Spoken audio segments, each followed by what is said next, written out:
Hello guys, you are watching Technology and Fun YouTube channel and I am Ryan Khan back again with cool dramatic effect in Photoshop. So first of all open your photo and go to adjustment tools and click black and white. Okay, from this preset select high contrast red filter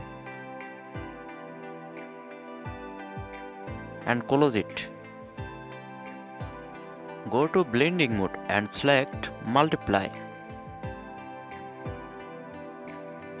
Guys, it's a short tips and tricks you can apply on your photo.